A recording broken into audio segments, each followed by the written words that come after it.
நன்றி நன்றி நன்றி தேவா, நன்றி தேவா, நன்றி நன்றி மூர்த்தி, நன்றி கேசவன்.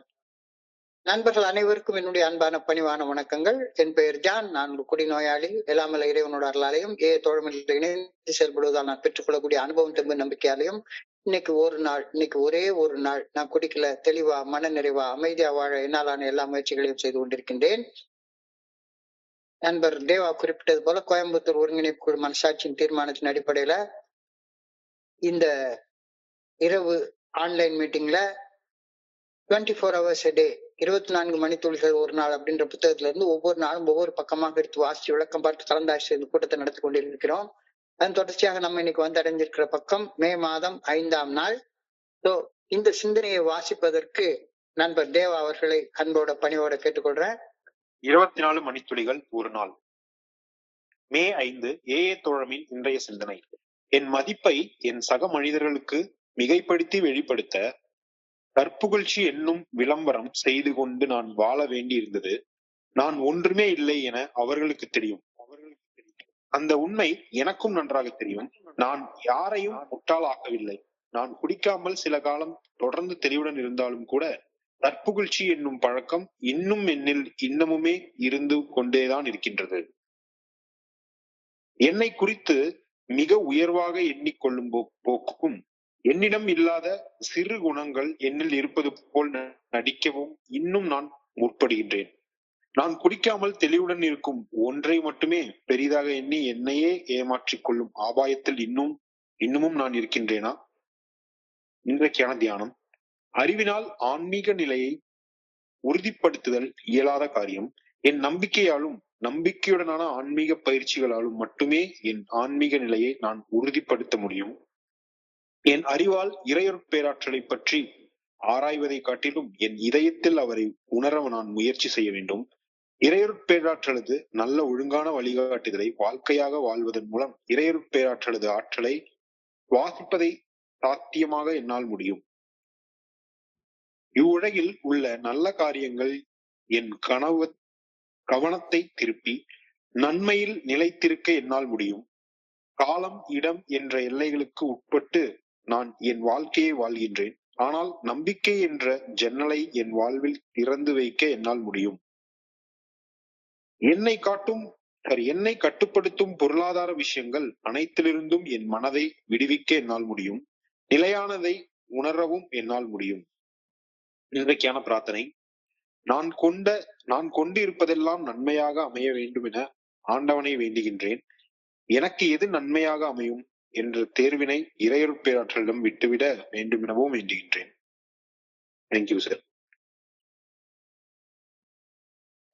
நன்றி நன்றி நன்றி நன்றி நன்றி தேவா, நன்றி தேவா, நன்றி பிராங்க்லின், நன்றி பிராங்க்லின். நண்பர்கள் அனைவருக்கும் என்னுடைய அன்பான பணிவான வணக்கங்களை தெரிவித்துக் கொள்றேன். என் பெயர் ஜான். நான் குடிநோயாளி. எல்லாமல்ல இறைவனோட அருளாலையும் தோழமையில இணைந்து செயல்படுவதால் நான் பெற்றுக்கொள்ளக்கூடிய அனுபவம் தெம்பு நம்பிக்கையாலையும் இன்னைக்கு ஒரே ஒரு நாள் நான் குடிக்கல, தெளிவா மன நிறைவா அமைதியா வாழ என்னால இன்றைக்கான சிந்தனையை வாசிக்கிறப்ப சத்தியமா சொல்றேன், இன்னைக்கான சிந்தனை எனக்காகவே எழுதப்பட்ட மாதிரியான ஒரு ஃபீலிங், ஒரு உணர்வு எனக்குள்ளார உருவாச்சு. நேற்றுக்கு நான் என்னுடைய சக மனிதர்கள் கவனத்தை ஈர்ப்பதற்காக என்னுடைய செயல்களை மிகைப்படுத்தி பொய் பேசுவதால விளையக்கூடிய தீமைகள் குறித்து யோசிச்சு பார்த்தோம். சாதாரண வேலை செஞ்சிருப்பேன். அந்த சாதாரண வேலையை மிகப்பெரிய வேலையாக மிகைப்படுத்தி யோசிச்சு பார்த்து அதை மிகைப்படுத்தி பகிர்ந்து கொள்றதால விளையக்கூடிய எவ்வளவோ மோசமான விளைவுகளை பத்தி யோசிச்சு பார்த்தோம். எனக்குள்ளார ஒரு ஃபால்ஸ் பெர்சோனாவை உருவாக்கி கொள்றேன், ஒரு தவறான ஆளுமையை உருவாக்கி கொள்றேன். ஒரு பொய்யை திருப்ப சொல்றதுனால அது உண்மைன்னு நம்ப ஆரம்பிச்சு பொய்யிலேயே வாழ ஆரம்பிக்கிறேன். இதனால நிறைய உறவுகள் சிதைந்து போறதையும் என்னால பார்க்க முடியுது. பேத்தலாஜிக்கல் லயர், பொய்யிலேயே அப்படியே ஊறி போய் வளர்ந்த ஒரு மனுஷனாக மாறிடுறேன் அப்படின்ற கருத்து சொல்லியிருந்தாரு. எஸ், கிட்டத்தட்ட அதோடைய தொடர்ச்சி தான் இன்னைக்கான சிந்தனையிலையும் கொடுக்கப்பட்டிருக்கிறது. எல்லா மனுஷனும், இந்த உலகத்துல பிறந்த எல்லா மனுஷனும் அந்தந்த மனுஷனுடைய அகதிய தன்னுடைய சக மனிதர்களுக்கு நிரூபித்து காட்டணும்னு நினைக்கிறது ஒரு இயற்கையான குணம். நான் இந்த உலகத்துல இன்னாரு அப்படின்னு எனக்குன்னு ஒரு கௌரவம் உண்டு, எனக்குன்னு ஒரு பேர் உண்டு அப்படின்னு தன்னுடைய தகுதியை தன்னுடைய சக மனிதர்களுக்கு நிரூபித்து காட்ட வேண்டிய ஒரு அவசிய தேவை எல்லா மனுஷர்களுக்குள்ளாரையும் கண்டிப்பாக உணரப்படும். எனக்கும் அந்த தேவை எனக்குள்ளார உணரப்பட்டதை சந்தேகத்துக்கு இடமில்லாம அறிஞ்சுக்கிறேன். என்னை பற்றி நான் அடுத்தவங்களுக்கு என்னுடைய சக மனிதர்களுக்கு எடுத்து சொல்லாவிட்டால் நான் கவனிக்கப்படாம போயிடுவேன், நான் முக்கியமற்றவனாக கருதப்பட்டுருவேன், என்னுடைய சாதனைகள் நான் என்னென்னமோ செய்யறேன் இதெல்லாம் யாருமே கண்டுக்க மாட்டாங்க அப்படின்ற ஒரு எண்ணம் சத்தியமா எனக்குள்ளார உருவாகுது. அத மறுக்கவே முடியாது. அதனாலதான் எனக்குன்னே எழுதப்பட்ட மாதிரியான ஒரு சிந்தனையாக இன்னைக்கு நான் பாக்குறேன். என்னுடைய தகுதியை எப்படியாச்சும் நிரூபிச்சு காட்டணும் அப்படின்னு பல போராட்டங்கள் நான் பண்ணிட்டே தான் இருக்கிறேன். இந்த இத்தனை வருஷ காலங்கள் சரி, முன்னாலேயும் சரி, என்னுடைய தகுதிய எல்லாருக்கு முன்னாலேயும் நிரூபிச்சு காட்டணும் அப்படின்றது அது என்னுடைய மனப்பான்மையாகவே இருக்கிறது. சின்ன வயசுல ஸ்போர்ட்ஸ் கேம்ஸ் இதுக்கெல்லாம் போவோம். ஸ்போர்ட்ஸ் பண்றப்ப ஒரு உறுதிமொழி எடுத்துப்போம். I will participate in these games in the true spirits of sportsmanship, respecting the rules and regulations that govern the game அப்படின்னு கைய நெஞ்சுக்கு நேர வச்சு ஒரு உறுதிமொழி எடுத்துக்கொள்வோம். அதாவது கேம்ல பார்ட்டிசிபேட் பண்றதுதான் முக்கியம் அப்படின்னு உறுதிமொழி எடுத்துக்கொண்டு உள்ள இறங்கின உடனே கேம்ல ஜெயிக்கிறது தான் முக்கியம், வெறுமனை விளையாடுனா யாரு பாப்பா, கப்ப கையில தூக்கி தலைக்கு மேல தூக்கி பிடிச்சாதான் கவனிப்பாங்க. ஒரு படத்துல ஒரு பதில் சொல்லுவான், பிகிலு கப்பு முக்கியம் பிகிலு அப்படின்னு. கப்பு தாண்டா விளையாடுறோம், கப்பு காண்டி தாண்டா விளையாடுறோம். அப்படி அந்த வெறித்தனமான விளையாட்டு இன்னைக்கு நிறைய கேம பாக்குறேன். வெறியோட விளையாடுறது. ஏன் அப்படின்னா எல்லாரும் என்னைய கவனிக்கணும், நான் தான் பெரிய ஆளுன்னு பாக்கணும். ஒரு தனி மனிதனும் தத்தமது தகுதியை தம் சக மனிதர்களுக்கு நிரூபித்து காட்ட வேண்டிய ஒரு உந்துதல் எல்லா மனுஷர்களுக்குள்ளாரே இருக்குது, எனக்குள்ளாரே இருந்துச்சு. நான் அப்படி கப்பு தூக்கி பிடிக்கலன்னா யாரும் என்னை கவனிக்க மாட்டாங்க, நான் முக்கியமற்றவனாக 10ஓட 1 11 அனானிமஸாக மறைஞ்சு போயிருவேன், அனானிமஸாக அனாமதேயமாக இந்த உலகத்தை யாராலையும் கவனிக்கப்படாம மறைஞ்சு போயிருவேன், கண்டுகொள்ளப்படாமலேயே செத்து போயிருவேன், என்னுடைய சாதனைகளை யாருமே பாராட்ட மாட்டாங்க இப்படின்ற எண்ணம் சின்ன வயசுல இருந்த மாதிரி இன்னைக்கு வரைக்கும் இருக்கிறது என்னால உணர முடியுது. இன்னைக்கு வரைக்கும் இருக்கிறது என்னால உணர முடியுது. ஆல்கஹாலிக்ஸ் அனானிமஸ் என்ற பேரு நாம் இன்னார் என்று வெளிப்படுத்தாமல் அனாமதேயமாக செயல்படுவதுவே நம்முடைய எல்லா செயல்பாடுகளின் ஆன்மீக அஸ்திவாரம் அப்படின்னு சொல்லுது. இந்த ஆன்மீக அஸ்திவாரமே இல்லாம நான் செயல்பட்டு கொண்டிருக்கிறத இன்னைக்கு கொஞ்சம் உண்மையிலே நிறைய குறிப்பு எடுக்கிறதுக்கு முன்னால கிட்டத்தட்ட 1 மணி நேரம் பேனாவை கழட்டி கீழே வச்சுட்டு யோசிக்க ஆரம்பிச்சிட்டேன். இன்னும் எல்லாரும் கவனிக்கணும். எந்த ஒரு கேள்வியை கேட்டாலும் நான் பதில சொல்லணும் எல்லாருக்கும். நான் இல்லாட்டா கண்டுகொள்ளப்படாமலேயே செத்து போயிருவேன் அப்படின்ற உணர்வு எனக்குள்ளார உருவாகிற நேரத்துல என்ன பண்ணுவேன், தனிமையில என்னையே நான் புகழ்ந்து பெருமை பாராட்டி கொள்ள முயற்சி பண்றது.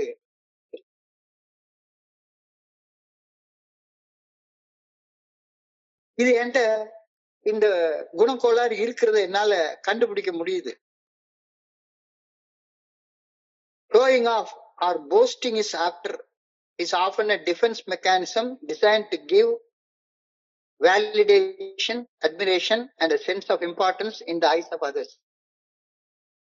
Showing off, என்னை மிகைப்படுத்தி காட்டுறது, என்னை புகழ்ந்து காட்டுறது, போஸ்டிங், எல்லா இடத்துலயும் என்னுடைய பெயர் வரணும்னு நினைக்கிறது.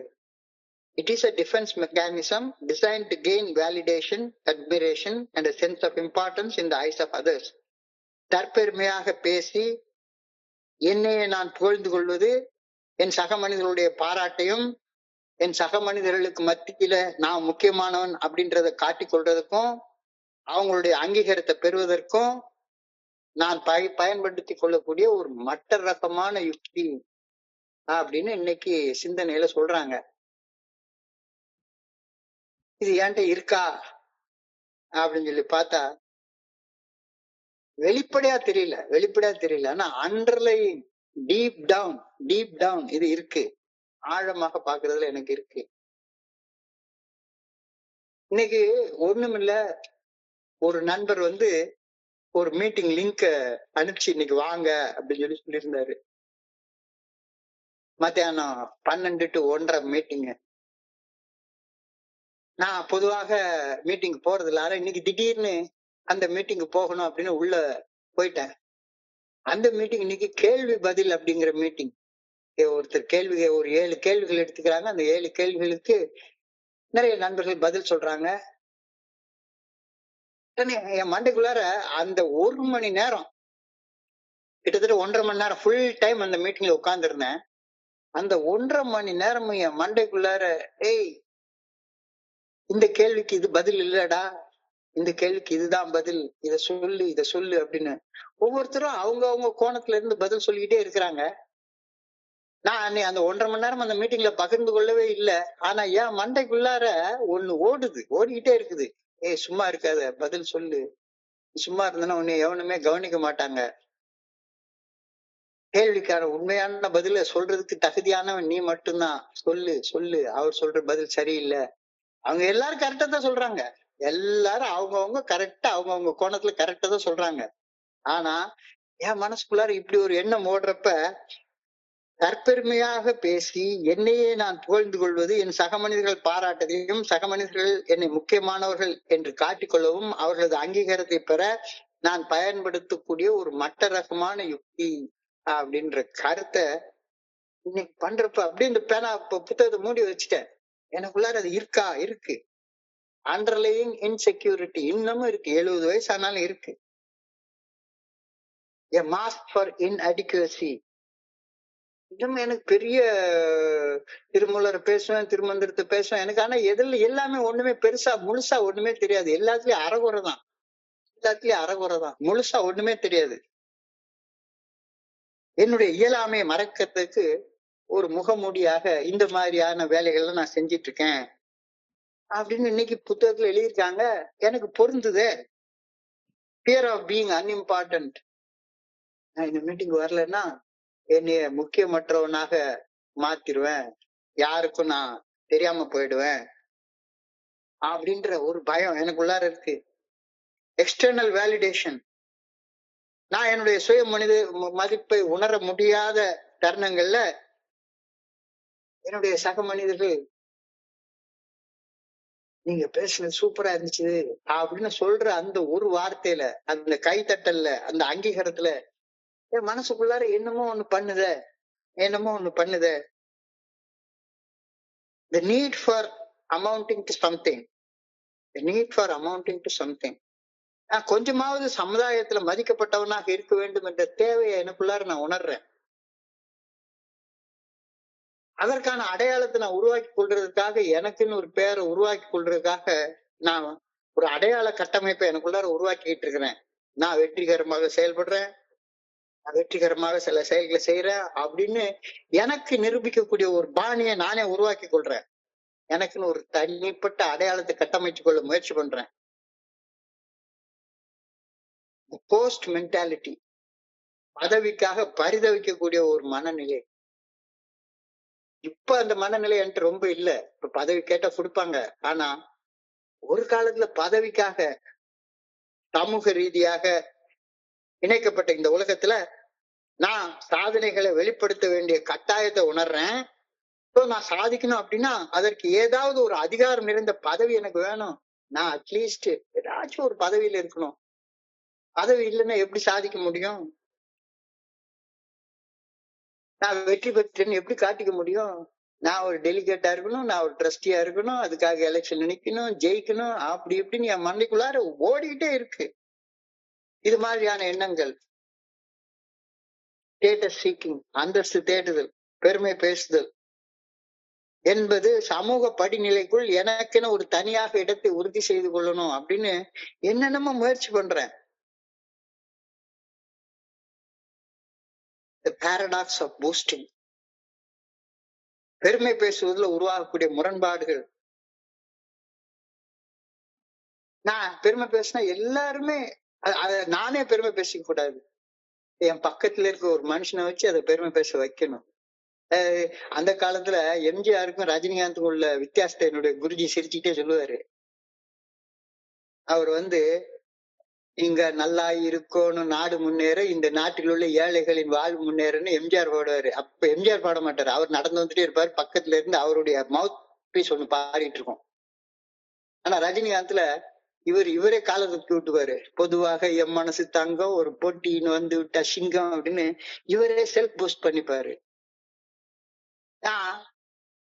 எம்ஜிஆர் ரகம், பழைய காலத்து ஆள்ல 70 வயசான ஆள்ன்றதுனால எம்ஜிஆர் ரகம். எனக்குன்னு புகழ் பேச, எனக்குன்னு பக்கத்துல ஒரு 4 பேரை சேர்த்து வச்சுக்கிறது.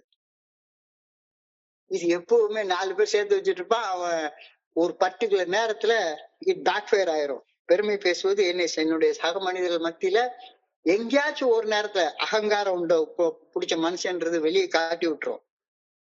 திமிர் பிடிச்சவனாக காட்டி விட்டுரும். The empathy gap.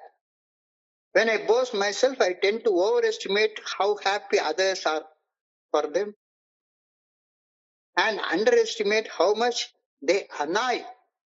தற்பெருமை பேசுவதுல நான் அடையும் மகிழ்ச்சி அதிகமாகவும், நான் தற்பெருமை பேசுறதுனால எனக்கு முன்னால் அந்த என்னுடைய தற்பெருமையை கேட்டுட்டு இருக்கிறவன் எரிச்சல் அடைகிறது எனக்கு கண்ணுக்கு தெரியவே தெரியாது. இந்த நிலைமை இருக்கான்னா, ஆமா, நிறைய நேரங்கள் அதை நான் பாக்குறேன். Real success is quiet. உண்மையான வெற்றி அமைதியாக இருக்கிறது. அது எனக்கு தெரிய மாட்டேங்குது. முன்னேறது எப்படி? இந்த மனநிலையில இருந்து எப்படி முன்னேறது? எல்லாருமே இங்க எல்லாருமே சமமானவர்கள், எல்லாரும் சம முக்கியத்துவம் பெற்றவர்கள். எஸ், எனக்கு கொஞ்சம் படிக்கக்கூடிய வாய்ப்பு கொஞ்சம் ஜாஸ்தி இருக்கு. அதனால நான் படிச்சு சொல்றேனே ஒழிஞ்சு, அதை சொல்றதுனால நான் இங்க எல்லாரையும் விட பெரிய ஆள் அப்படின்ற அர்த்தமே கிடையாது. Self importance, from self importance. என்ன நானே முக்கியத்துவமாக நினைச்சுக்கிற அந்த மனநிலையில இருந்து மாறு. Practice humility,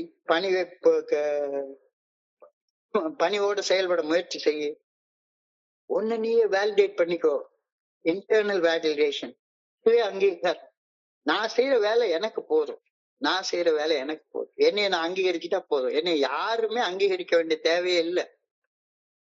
self validation is very important. So என்னை நானே அங்கீகரிக்க இயலாத போது மட்டும்தான் நான் எனக்கு வெளியே அங்கீகாரத்தை தேடுறேன். அங்கதான் நான் பெருமை பாராட்டுறேன், அது பண்றேன், இது பண்றேன். நான் செய்யற வேலை எனக்கே அங்கீகரிக்க முடியல அப்படின்றப்பதான் வெளியே தேடிட்டே உட்கார்ந்து இருக்கிறேன். I had to show off and boast so that people would think I amounted to something when I perfectly know that I am nothing. I know that I am nothing, and the people and the man who is hearing my boasting also knows that I am nothing. என் மதிப்பை என் சக மனிதர்களுக்கு மிகைப்படுத்தி வெளிப்படுத்த தற்புகழ்ச்சி எனும் விளம்பரம் செய்து கொண்டு நான் வாழ வேண்டி இருந்தது. அப்படிப்பட்ட வாழ்க்கை நான் வாழ்ந்துட்டு இருந்தேன்.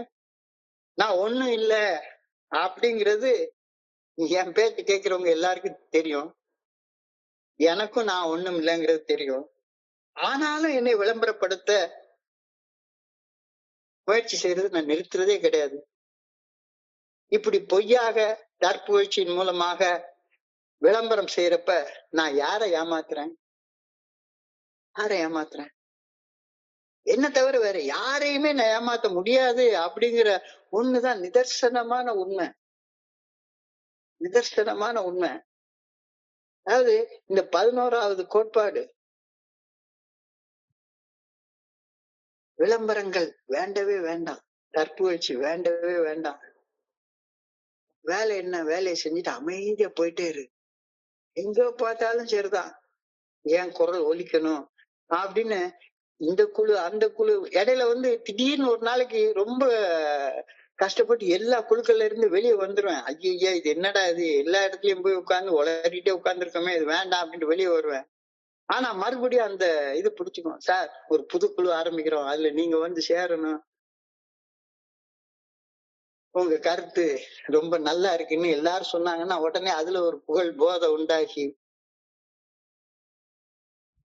அந்த போதையில நானும் என்னென்னத்தையோ சொல்லிட்டே இருக்கிறப்ப என்னுடைய சுய விளம்பரத்தின் மூலமாக என்னுடைய கர்வம் எனக்குள்ளார ஏறுது. நான் தியானம் பண்ற டைம் எல்லாம் குறையுது. இறைவனோட உணரக்கூடிய டைம் எல்லாம் குறையுது. அப்ப நான் யாரை ஏமாத்துறேன்? என்ன தவிர வேற யாரையும் என்னால ஏமாத்த முடியாது. அதுதான் நிதர்சனமான உண்மை. I don't fool anybody except myself. I really don't fool anybody except myself. இது நினைக்கிறப்ப கொஞ்சம் எனக்கு உண்மையிலேயே சில நேரத்துல லேச வெக்கமா வருது. வேண்டாம், அமைதியா நம்ம பாட்டுக்கு ஒரு மூலையில இருந்து வாழ்றதை விட்டுவிட்டு எத்தனை ஒரு குரூப் சரி 2 குரூப் சரி அதுல இருந்து சாயங்காலம் வரைக்கும் ஏவா அதை செய்ய போறோம் இதை செய்ய போறோம் அப்படின்னு. நான் ரொம்ப காலம் மதுவை விட்டு விலகி வாழ்ந்த பின்னரும் கூட என்னையே மிகைப்படுத்தி பேசுவதை நான் விடவே இல்லை. 29 வருஷம் ஆயிப்போச்சு. இப்பவும் கூட அந்த குடிக்கிற காலத்துல இருந்த அந்த அட்டென்ஷன் சீக்கிங் இன்னும் என்னை விட்டு போகவே இல்லை. இருக்கு, இன்னும் எனக்குள்ளார இருக்கு. என்கிட்ட இல்லாத குணாதிசயங்கள் என்கிட்ட இருக்கிறதாக மிகைப்படுத்தி காட்டிக் கொடுக்கக்கூடிய சுவாபம் இன்னமும் என்கிட்ட இருக்கா? மிக ஆழமான கேள்வி. என்கிட்ட இல்லாத குணாதிசயத்தை என்கிட்ட இருக்கிற மாதிரி மிகைப்படுத்தி காட்டிக்கிற சுபாவம் இன்னும் என்கிட்ட இருக்கா அப்படின்னு ஒரு கேள்வி நீ கேக்குறாங்க. மிக ஆழமான கேள்வி. இதுக்கு நான் நேர்மையாக பதில் சொல்லிட்டா எனக்கு பிரச்சனை கொஞ்சம் கூட இருக்காது. இருக்கு இருக்கு இருக்குன்ட்டா பிரச்சனை கிடையாது. இல்ல, நான் சமுதாயத்துக்கு சேவை செய்யறேன், உன் வேலை பணி செய்து கிடப்பதுப்பா, இது எனக்கு புரியறதுக்கு ரொம்ப நாள் ஆகுது. அந்த மாதிரியான ரிமைண்டர்கள் தான் தேவைப்படுது. இதைத்தான் இன்னைக்கு சிந்தனையில் எழுதியிருக்காங்க. Although I have been sober for quite a while, the old habit of building myself up is still within me. I still have a tendency to think too well of myself and pretend to be more than I really am. கொஞ்ச நேரம் ஆழமாக அவசரப்படாம நிதானமாக சிந்திச்சு பார்ப்போம். நான் கொஞ்ச காலம் சோபரா இருந்துட்டேன். 5 வருஷம் 10 வருஷம் 15 வருஷம் 20 வருஷம் 30 வருஷம் 40 வருஷம் இருந்தாலும் கூட the old habit of building myself up, என்னை இன்னொரு மனிதனை விட உயர்வாக எண்ணுவது, அது இன்னும் எனக்குள்ளார இருக்கா? இல்லைன்னு எப்படி சொல்ல முடியும்? இருக்குல்ல. I still have a tendency to think too well of myself and pretend to be more than I am, more than I really am. இப்ப நான் 29 வருஷம் ஆச்சு குடிக்கிறத விட்டு விலகி வாழ்ந்துட்டு இருக்கேன். ஆனால் இன்னமும் பல நேரங்கள் என்னை பத்தி எனக்குள்ளார மிகைப்படுத்தி சிந்திக்கிறத, அந்த ஆணவ போக்கு எனக்குள்ளார மறைஞ்சு இருக்கிறது நல்லா தெரியுது.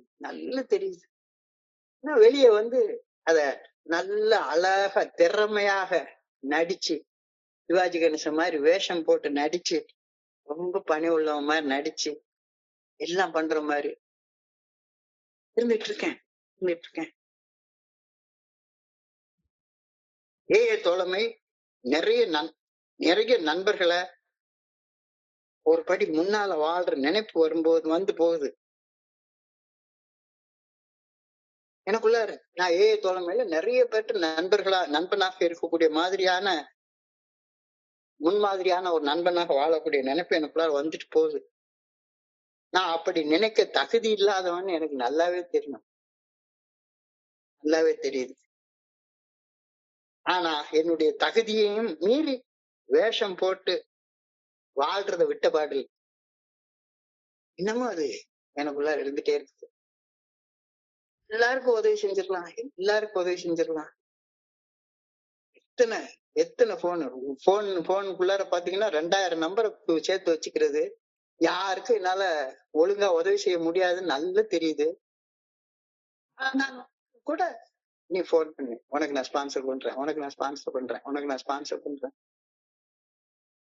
உண்மையை உள்ளபடி சொல்றதுக்கு இன்னும் மனசு வரமாட்டேங்குது. என் தகுதியை மீறி வேஷம் போட்டு வாழ்றது நின்ன பாடல. Am I always in danger of becoming conceited just because I am sober? குடிக்கல, மிச்சபடி தற்பெருமை அப்படியேதான் இருக்கு. நான் 29 வருஷம் குடிக்கல அப்படிங்கிற போர்வைக்கு பின்னால ஒளிஞ்சுக்கிட்டு இன்னமும் என்ன நானே நேர்மை இல்லாத ஒரு மனுஷனாக அனானிமஸா இல்லாம தற்பெருமையோட என்ன புகழ்ந்து பேசிக்கிட்டு நான் பேசுறதுதான் எல்லாரும் கேட்கணும் அப்படின்ற எண்ணத்தோட நான் வாழ்ந்து கொண்டு இருக்கின்றேனா? இந்த கேள்விக்கு எனக்கு பதில் சொல்றதுக்கு உண்மையில அப்படி இல்லை. நிறைய ஏமாற்றுகள் எனக்குள்ளார இருக்குது. அப்ப என்ன நானே ஏமாத்திட்டு வாழ்ந்துட்டு இருக்கேன் அப்படின்னா தியானத்துக்கு கடந்து போ.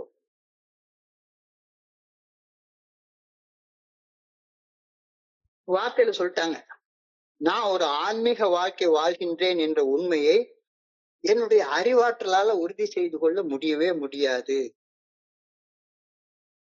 I cannot ascertain the spiritual with the intellect. அறிவாற்றலால நான் எல்லாம் செய்யறேன், நிறைய புத்தகங்கள் படிக்கிறேன், நிறைய நேரங்கள் ஸ்பெண்ட் பண்றேன், தனியா எழுதுறேன். இதெல்லாம் எனக்குள்ள தனிப்பட்ட மேம்பட்ட விஷயத்துக்காக இருக்கிற வரைக்கும் பரவாயில்ல. இன்னொரு மனுஷனை விட உயர்ந்தவன் அப்படின்னு காட்டிக்கிறதுக்காக இந்த செயல்களை செய்யறது நான் ஆன்மீக வாழ்க்கை வாழலைங்கிறத உறுதி செய்து இன்னைக்கு அந்த வார்த்தை எழுதுறாரு, I cannot ascertain the spiritual with the intellect. நான் ஒரு ஆன்மீக வாழ்க்கை வாழ்றேன் அப்படின்ற உண்மையை என்னுடைய அறிவாற்றலால உறுதி செய்து கொள்ள முடியவே முடியாது. அறிவால சிந்திச்சு பார்க்கும்போது நான் வெளி தோற்றத்துல ஒரு ஆன்மீக வாழ்க்கை வாழ்றதா தான் தோணுது. உண்மையிலேயே காலையில 4:30 மணிக்கு எழும்புறேன், குளிக்கிறேன், தியானம் பண்றேன், புத்தகத்தை எடுக்கிறேன், கரெக்டா மெசேஜ் போடுறேன், எல்லாம் பண்றேன். ஆழமாக அறிவால சிந்திச்சு பார்க்கும்போது வெளி தோற்றத்துல நான் ஒரு ஆன்மீக வாழ்க்கை வாழ்றதா தான் தோணுது. ஆனா அறிவு என்னை ஏமாற்றக்கூடிய தன்மை உடையது. என்னுடைய நம்பிக்கை அறிவை கடந்தது. நான் எதை நம்புறேன்? என்னுடைய ஆன்மீக திறன்கள் அறிவை கடந்தது. நான் என்னுடைய நம்பிக்கை, ஆன்மீக திறன் இது எல்லாத்தையும் விட என்னுடைய அறிவாற்றலை பத்தி வச்சு மட்டுமே போஸ்ட் பண்ணிட்டே உட்கார்ந்துருக்கேன் அப்படின்றது தெளிவா தெரியுது. அது இன்னைக்கு அந்த மீட்டிங்ல உட்கார்ந்துட்டு 1.5 மணி நேரம் உட்கார்ந்துட்டு இருக்கிறப்ப எனக்குள்ளார ஒண்ணு சொல்லுது, ஏய் பேசுடா, இதுக்கு இது பதில் இல்ல. ஆனா ஏத்த மாதிரி பேசுற பெரிய மூத்த நண்பர் அவரு இதுதான் பதில் அப்படின்னு அடிச்சு சொல்றாரு. அவரும் அவருடைய அறிவாற்றலால எல்லாத்தையும் இப்படித்தான் அப்படின்னு சொல்லி முயற்சி பண்றாரு. இதுக்கு உள்ளுக்குள்ளார என் மனசு என்ன சொல்லுது? இல்ல, விவாதம் பண்ணு, தர்க்கம் பண்ணு அப்படின்னு சொல்லுது. ஆனா இறைவனுக்கு நன்றி, தேங்க் காட், நான் இந்த இடத்துல வர்ற நேரத்துல, அதுவும் இன்னைக்கு இந்த பகுதியை படிச்சுட்டு இருக்க நேரத்துல 1.5 மணி நேரம் அமைதியா கண்ணை மூடிட்டு அனானிமஸாக ஒன்னும் பேசாம உட்கார்ந்திருக்க என்னால முடிஞ்சது. என்னுடைய நம்பிக்கை அறிவை கடந்தது, என்னுடைய ஆன்மீக திறன் அறிவை கடந்தது. I can never ascertain the spiritual with the intellect. I can only do it with my faith and the spiritual faculties. Faith என்றால் நம்பிக்கை, spiritual faculty என்றால் ஆன்மீக திறன். என்னுடைய நம்பிக்கை மற்றும் ஆன்மீக திறனை வைத்துத்தான் நான் ஆன்மீக வாழ்க்கை வாழ்றேன் அப்படின்றத உறுதி செய்ய முடியும். என்னுடைய இன்டெலெக்ட் வச்சு அதை உறுதி செய்ய முடியாது. உறுதி செய்ய முடியவே முடியாது. இறையருள் பேராக்களுடைய நல்ல ஒழுங்கான வழிகாட்டுதலை நான் என்னுடைய மனசாட்சியின் மூலமாக மட்டுமே அறிய முடியும்.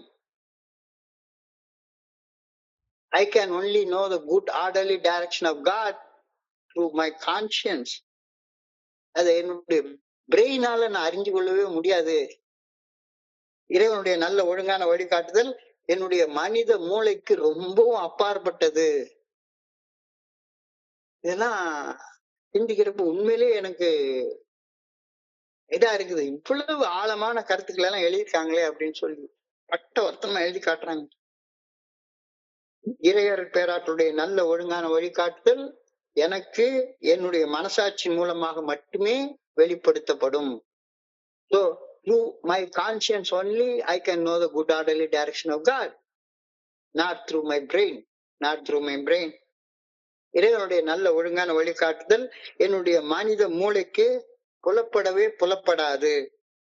I must think of the good orderly direction of God with my heart rather than my head. இன்னைக்கு ரொம்ப அழகாக சின்ன வார்த்தையில் எழுதியிருக்காங்க. நான் எப்பவுமே புத்தகத்தை படிச்சு கோட்டை பார்த்து அதை பார்த்து இதை பார்த்து அப்படி பண்ணி இப்படி பண்ணி என்னென்னமோ பண்றேன் இந்த நேரத்திலாம்.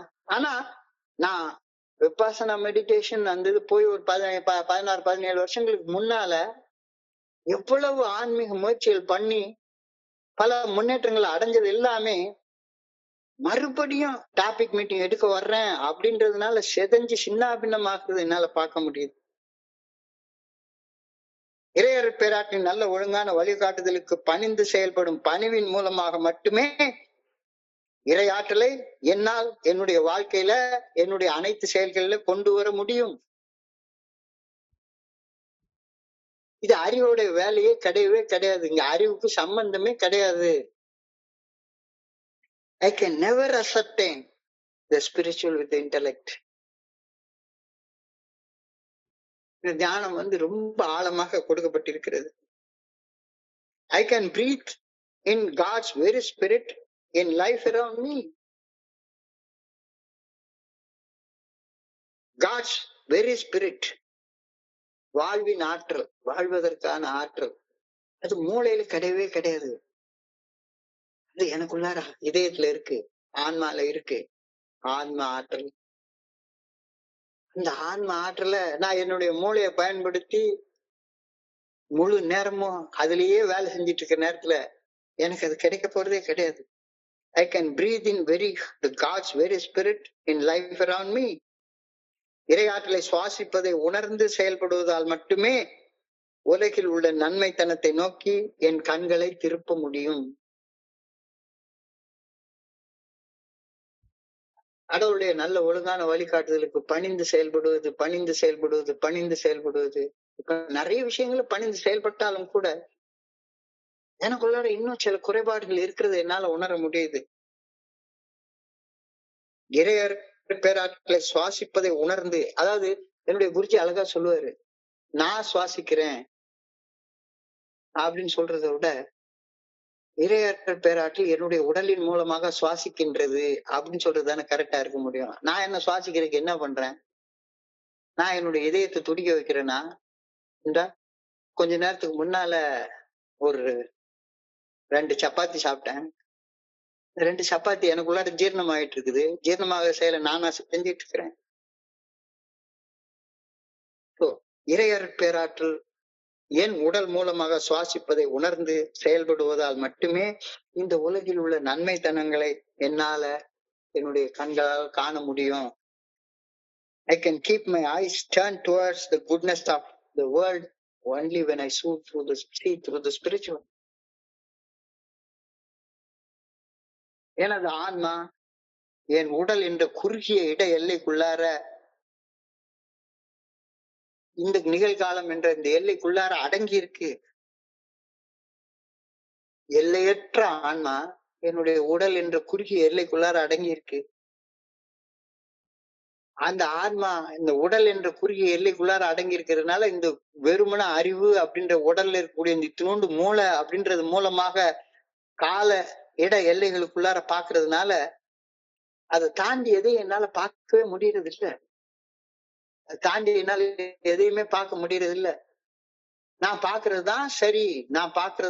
இந்த நம்ம ஒரு அழகாய் குருடன் யானையை தடவி பார்த்த கதையை சொல்லுவாங்க. ஒரு குருடன் யானையை தடவி பார்த்து, யானை எப்படிடா இருக்கு அப்படின்னு சொல்லி, யானை செவுராட்டம் இருக்கு அப்படின்னா நான் ஒருத்தன், யானை தூணாட்டம் இருக்கு அப்படின்னா நான் ஒருத்தன், யானை உலக்கையாட்டம் இருக்குது அப்படின்னா நான் ஒருத்தன், யானை கயிறாட்டம் இருக்குதுன்னு வாழை தடவி பார்த்துட்டு ஒருத்தன் சொன்னானா, யானை முறமாட்டம் இருக்குதுன்னு ஒருத்தன் யானை காதை தடவி பார்த்துட்டு சொன்னானா. யானைய பார்க்கவே இல்லை. அப்ப நான் என்னுடைய குறைபாடுகளோட உடல் குறைபாடு நிறைந்தது, அந்த உடல் அப்படின்ற குறுகிய எல்லைக்குள்ளார இருந்துதான் இந்த பிரபஞ்சத்தை நான் பாக்குறேன். எனக்கு தெரியவே தெரியாது. ஆனால் எனக்கு மனசுக்குள்ளார நம்பிக்கை என்னும் ஒளியை ஏற்றுவதால் உடல் என்ற குறுகிய இடை எல்லையை கடந்து நான் வாழப்போகும் அந்த குறுகிய கால எல்லையையும் கடந்து என்னால சில அகக்காட்சிகளை காண முடியும். நேற்றுக்கு நண்பர் பிரகாஷ் ஒரு கேள்வியை கேட்டிருந்தாரு, சார் உங்களுக்கு அந்த விஷன் கிடைச்சிருக்கா அப்படின்னு. கிடைச்சிருக்கு. ஆனா அந்த விஷன்ல நிலைச்சு வாழ என்னால முடியல. நிலைச்சு வாழ முடியவே இல்லை. ஏன் ஏன் ஏன் அப்படின்னு சொல்லி கேள்வி கேட்டா மறுபடியும் I try to அசர்டைன் the spiritual through my intellect. என்னுடைய அறிவாற்றலை வச்சே பார்க்க முயற்சி பண்ணிட்டே இருக்கிறேன். அப்ப அறிவாற்றலை வச்சு பாக்குறப்ப ரெண்டு தான் எனக்கு தெரியும். ஒண்ணு, அடுத்தவங்களோட உயர்ந்தவன்னு நினைப்பேன், இல்லாட்டி போனா அடுத்தவங்களோட தாழ்ந்தவன்னு நினைப்பேன். எல்லாரும் சமம்னு நினைக்க எனக்கு தெரியவே தெரியாது.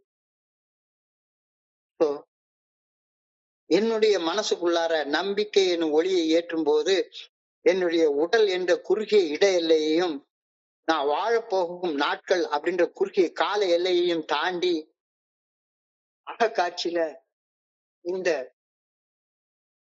எல்லையற்ற பிரபஞ்சத்துடைய பேர் ஆற்றலை என்னால பார்க்க முடியும். I am shut up in a box of space and time, but I can open a window in that box by faith. அத செய்யறதுக்காகத்தான் நான் ஃபெல்லோஷிப்லார வந்திருக்கேன். இங்க மனிதர்களை திருப்திப்படுத்துவதற்காக இல்ல, பீப்புள் பிளீசிங்காக இல்ல, எல்லாரும் என்னை ஐயா கொய்யான்னு கூப்பிடுறதுக்காக இல்ல.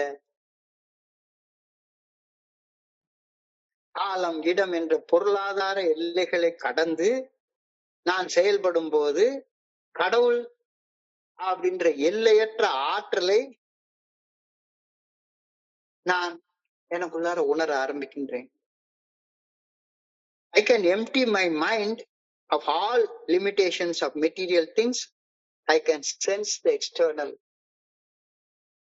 I can sense the external only when I go beyond the limits of time and space. நான் விரும்பின என்னுடைய உடம்பு, என்னுடைய அறிவு, என்னுடைய மூளை, அந்த மூளை இத்தினோண்டு மூளை, அந்த இத்தினோண்டு மூளையில சிந்திக்கிறது. நான் நேற்றுக்கு சொன்ன மாதிரி எனக்கு மேல உள்ளவங்களோட போய் பேசுறதே கிடையாது. பாடம் எடுக்கிற இடத்துலயே உட்கார்ந்து பாடம் எடுத்துட்டே உட்கார்ந்து இருக்கிறது. அதை கடந்து போ. காலம் இடம் என்ற பொருளாதார எல்லைகளை கடந்து நான் செல்லும் போது கடவுள் என்ற எல்லையற்ற ஆற்றலை நான் எனக்குள்ளார உணர ஆரம்பிக்கிறேன். அதற்காக இப்ப பிரேயர் பண்றேன். I pray that whatever is good I may have. தீமை வேண்டாம், தீமை வேண்டாம். அறிவால வரக்கூடியது எல்லாம் தீமைதான். நன்மையானது எதுவோ அது என் வாழ்க்கையில நான் கொண்டு வர வேண்டும் என ஆண்டவா உண்மை பணிவோடு வேண்டிக் கொள்கின்றேன். I pray that I may live to God. எனக்கு எது நல்லது எது கெட்டதுன்னு கூட எனக்கு தெரியாது. வேண்டத்தக்கது அறிவோய் நீ, வேண்ட முழுவதும் தருவோய். கடவுள்கிட்ட எது வேண்டதுன்னு கூட எனக்கு தெரியாது. வேண்டும் அயல்மாளுக்கு அறியோய் நீ, என்ன வேண்டதுன்னே தெரியாது. நான் என்ன வேண்டணும் அப்படின்னு நினைச்சாலும் அந்த ஞானத்தை கூட நீதானே எனக்கு தரணும். எனக்கு ஒண்ணுமே தெரியாத.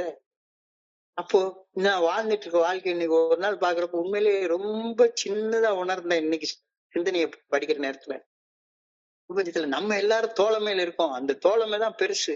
நம்ம எல்லாரும் ஒண்ணு, ஒரு ஃபெல்லோஷிப். இந்த தோழமையில ஒருத்தர் சொல்றது பெருசு, இன்னொருத்தர் சொல்றது சிறுசு. எல்லாரும் மேக்சிமம் போனா என்ன செஞ்சிட போறோம்? நம்மளுடைய அறிவுக்கு தெரிஞ்சது மட்டும்தான் பேச போறோம். ஒவ்வொரு கேள்விக்கும் பதில் சொன்னா நான் என்ன சொல்ல போறேன்? என் அறிவு கேட்டினதை சொல்ல போறேன்.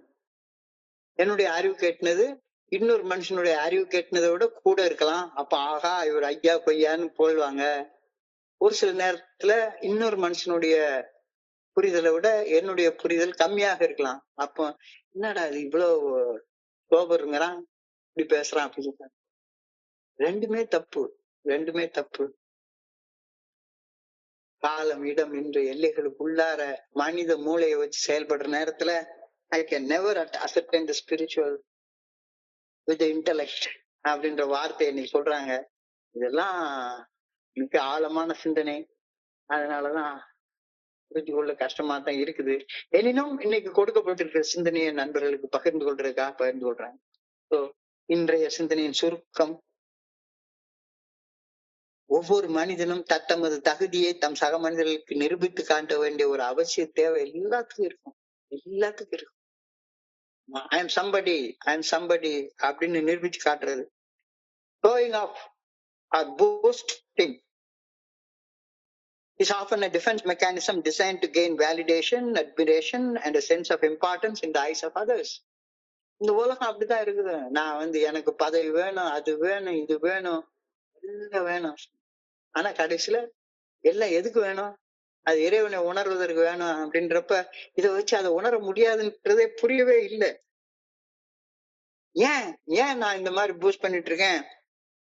என்னுடைய இன்அடிக்யூசி மறைக்கிறதுக்காக, நான் லாயக்கு இல்லாதவன் இந்த உலகம் தெரிஞ்சு போன்றதை மறைக்கிறதுக்காக, என்ன என்னுடைய சக மனிதர்கள் அங்கீகாரம் பண்ணணும் அப்படின்றதுக்காக, எனக்குன்னு ஒரு ஐடென்டிட்டியை உருவாக்கி கொள்றதற்காக, எனக்குன்னு ஒரு அதிகாரத்தை கைப்பற்றி கொண்டு அந்த அதிகாரத்துல எல்லாரையும் ஆட்சி அதிகாரம் பண்ணிட்டு இருக்கணும் அப்படின்றதுக்காக, ஸ்டேட்டஸ் சீக்கிங், அந்தஸ்து தேடுறது, பெருமை பேசுவதால கடைசியில உன்னுடைய எல்லாமே கீழே போயிருண்டா அப்படின்றது கூட புரியலையா? It often backfires. பெருமை பேசுவது என்னுடைய சக மனிதர்கள் மத்தியில் அங்கீகாரம் பண்றதுக்கு பதிலாக திமிர் பிடிச்சவனா தான் காட்டும். It creates an empathy gap. தற்பெருமை பேசுவதால் நான் அடையும் மகிழ்ச்சி அதிகமாகவும், நான் தற்பெருமை பேசும்போது ஏத்த மாதிரி இருக்கிறவன் இன்னாடா உட்காந்து உளறிட்டே கிடக்கிறான் அப்படின்னு அவன் ஏற்படக்கூடிய அயற்சி எனக்கு கண்ணுக்கே தெரியாது. கண்ணுக்கே தெரியாது. Real success is very very quiet, anonymous. Anonymous எப்படி மாறுறது? Shift from seeking self-importance, practice humility, validate yourself, validate yourself. Internal validation சொல்றாங்க. Internal validation. Never seek external validation. ரொம்ப நாள் அதை பிராக்டிஸ் பண்ணிக்கிட்டே இருந்தேன் அனானிமஸா. இப்போ மறுபடியும் அதற்கு முயற்சி பண்ண ஆரம்பிக்கணும் அப்படின்னு இன்னைக்கு சிந்தனை எனக்கு சொல்லுது. Practice internal validation. ஏன் பூஸ்ட் பண்றேன்? I had to show off and boost so that other people would think I amounted to something when I know that I am nothing. And other people also know that என்னை பத்தி அவங்க ஒண்ணுமே தேவையில்லை. I really don't fool anybody by boosting myself except myself. யாரையும் நான் ஏமாத்தல. என்ன தவிர வேற யாரையும் என்னால ஏமாத்த முடியவே முடியாது. நான் ரொம்ப காலம் அது விட்டு விலகி வாழ்ந்ததுக்கு அப்புறமாவும் கூட என்னை மிகப்படுத்தி பேசுறதை விடவே இல்லை. ரொம்ப இந்த பிரச்சனை என்கிட்ட இருந்துகிட்டு தான் இருக்குது. என்கிட்ட இல்லாத குணாதிசயங்கள் என்கிட்ட இருக்கிறதாக மிகைப்படுத்தி காட்டிக்கிற சுபாவம் இன்னமும் என்கிட்ட இருக்கா? ரொம்ப ஆழமான கேள்வி. அந்த ஆழமான கேள்விக்கு நேர்மையாக பதில் சொல். நேர்மையாக பதில் சொல். I am always in the danger of becoming conceited just because I am sober. குடிக்காம இருக்கேன், ஆனா ஆன்மீக விழிப்புணர்வு நிலையை அடைஞ்சிட்ட மாதிரி உலகத்துக்கு பூஸ்ட் பண்ணி பேசிட்டு என்ன நானே ஏமாத்திட்டு அலையிற வேலை இன்னும் செஞ்சுட்டே இருக்கேனா? ஏமாத்திட்டு இருக்கிறேன்னா தியானத்துக்கு கடந்து போ. ஒரே ஒரு வார்த்தையை சொல்லிட்டாங்க, I cannot ascertain the spiritual with the intellect. தியானத்துடைய வார்த்தை எனக்கு அதான். நான் ஒரு ஆன்மீக வாழ்க்கையை வாழ்கின்றேன் என்ற உண்மையை என்னுடைய அறிவாற்றலால் உறுதி செய்து கொள்ள முடியவே முடியாது, முடியவே முடியாது, முடியவே முடியாது. இது ஒன்ன புரிஞ்சுட்டா போதும். அறிவுக்கும் ஆன்மீகத்துக்கும் சம்பந்தமே கிடையாது.